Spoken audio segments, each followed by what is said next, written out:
Chapter 6 Juliana The Eggs. After they cut down the sycamore tree, it seemed like everything else fell apart too.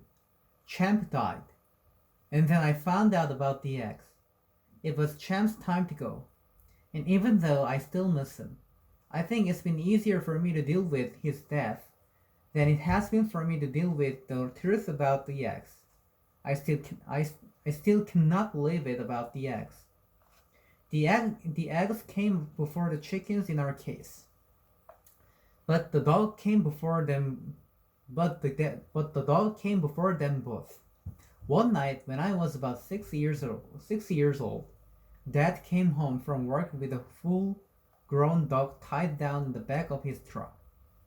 Someone had hit it in the middle of an intersection, and Dad had stopped to see how badly it was hurt.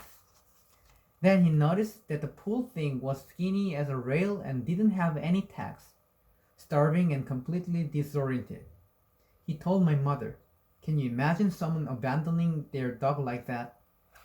The whole family had converged on the front porch, and I could hardly contain myself. A dog! A wonderful, happy, panty dog. I realize now that Champ was never much of a looker, but when you're 6, any dog, no matter how mangy, is a glorious, huggable creature.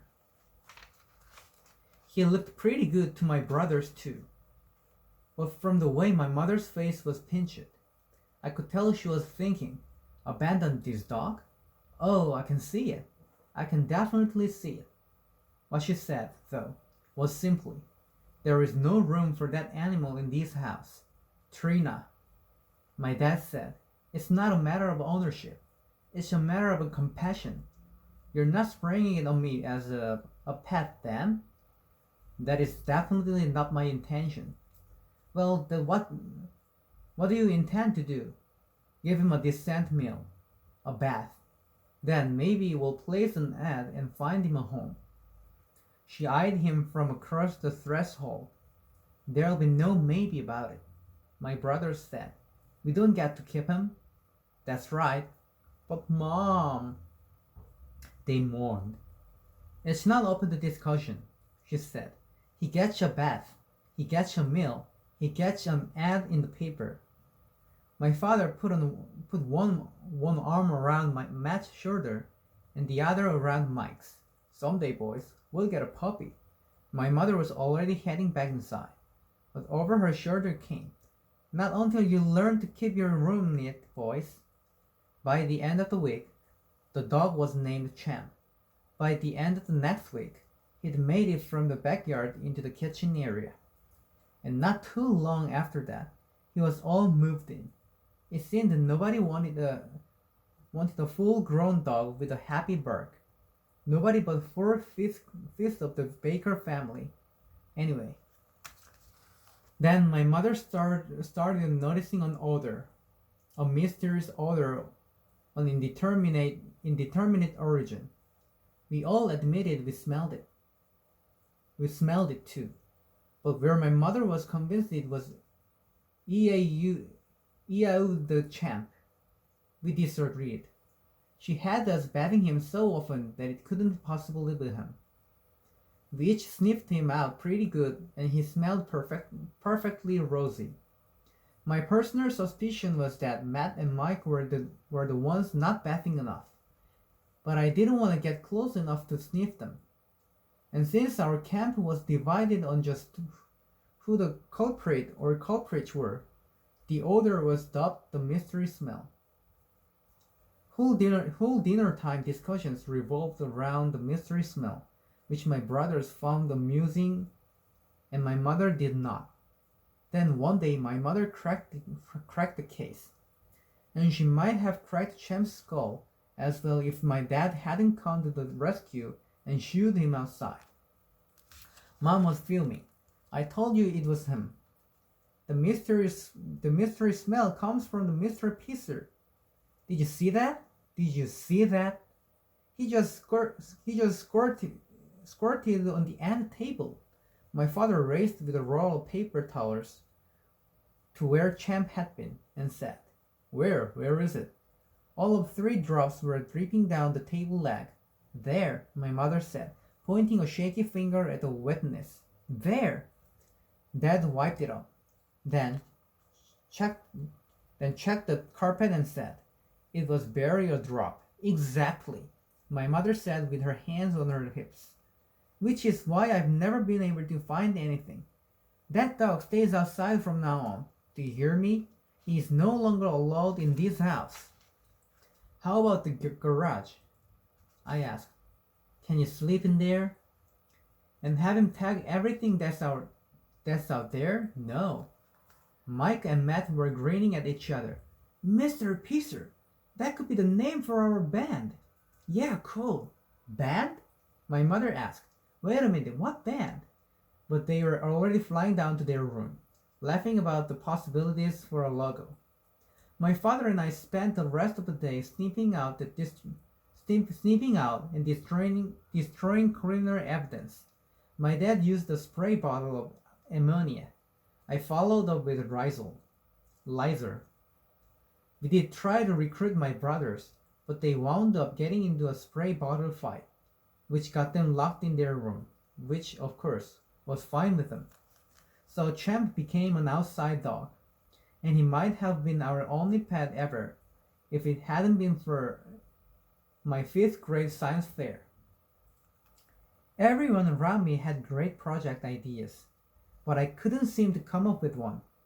Then our teacher, Mrs. Brubeck, took me aside and told me about a friend of hers who had chickens and how she could get me a fertilized egg for my project.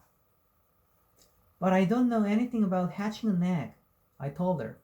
She smiled and put her arm around my shoulders. You don't have to be an immediate expert at everything, Julie. The idea here is to learn something new. But what if it dies? Then it dies. Document your work scientifically, and you'll still get an A, if that's what you're worried about. An A? Being responsible for the death of a baby chick, that's what I was worried about. Suddenly, there was a real appeal in building a volcano or making my own neoprene or demonstrating the various scientific applications of gear ratios. But the ball was in motion, and Mrs. Brubeck would have no more discussion about it.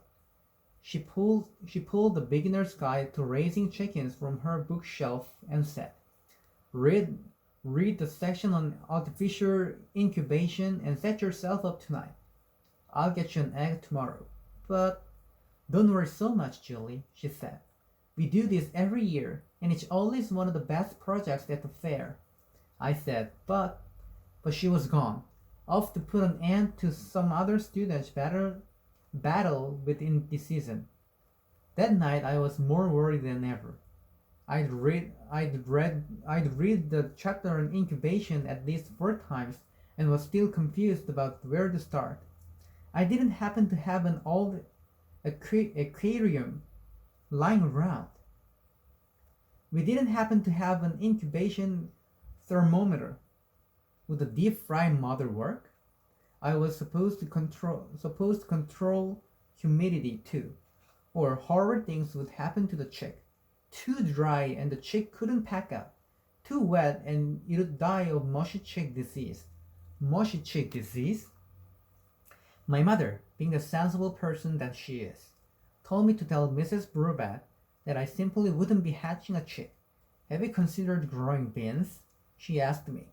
My father, however, understood that you can't refuse to do your teacher's assignment, and he promised to help. An incubator's not difficult to build. We'll make one after dinner. How my father knows exactly where things are in our garage in one of the wonders of the universe. How he knew about incubators, however, was revealed to me while he was drilling a 1-inch hole in an old scrap of plexiglass. I raised a duck from an egg when I was in high school. He grinned at me. Science fair project. A duck? Yes, but the principle is the same for all poultry. Keep the temperature constant and the humidity right. Turn the egg several times a day, and in a few weeks you'll have yourself a little peeper. He handed me a light bulb, and an extension cord with a socket attached. Fasten this through the hole in the plexiglass. I'll find some thermometers. Some? We need more than one? We have to make your hygrometer. A hygrometer? To check the humidity inside the incubator. It's just a thermometer with wet gauze around the bulb. I smiled. Not much chick disease? He smiled back. Precisely.